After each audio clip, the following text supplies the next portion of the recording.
بسم الله السلام عليكم ورحمة الله وبركاته وإذن سلامي ميل كستو جوجتين انتينا حنونسان الله عافيو انتينا عافمات قبتن إلهي وزائديو قف البن سيدو جعليه نيديس أو خير إلهي هسيو هوي كستو سوماليين نوحان إلهي وقبريايا عليس كساران إنو إلهي كقادو halganka ay ku jirto iyo dadaalka ay ku jirtaan inuu ilaahay u fududeeyo waayo qofka hooyo qofka haduu yahay uu dareemi karaa culayska maanta jiro marka intaan awlaad haysanin ilaahay awlaad khayr qabo oo baariyaal ah hasiiyo inta haysatana Allah u barakeeyo marka waxa fiican hooyo walbo inay ayada isku mashquusho inay gurigeeda ku mashquusho inay ilmaheeda ku mashquusho waayo adigaaba shaqo ku taalaba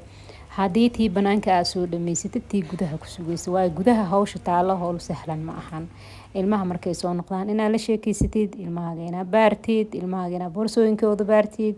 ilmaha inay maxalla wixii iskuulka ay kala soo kulmeen inaad wareysatid cuntadii guriga inaad u diyaarisid taas xitaa dadka sahlanaya waxaan dhihi lahaa ha sahlanin howlaha ugu muhiimsan ugu adag guriga dhex yaalaan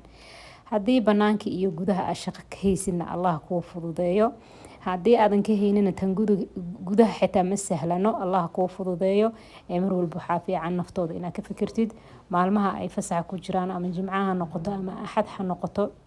wadanka joogto wadamada isku mid ma ahan dad muslimiinteenana waxa waa jimco meelaha kalena waa axad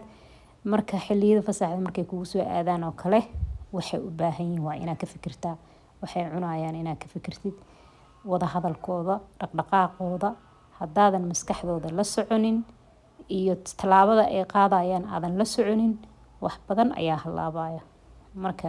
hala daba socdo ilmaha ilaahay ha noo xafido kii iskuul aaday kii dugsi aaday kii guri jooga ilaahay ha noo xafido dunka maanta oo iska xumaada dadkii wada xumaadeen maanta ma wada fiicno marka waxa idin wada rajeynaa dhamaantiina caafimaad iyo cimri dheer iyo guul iyo gobonimo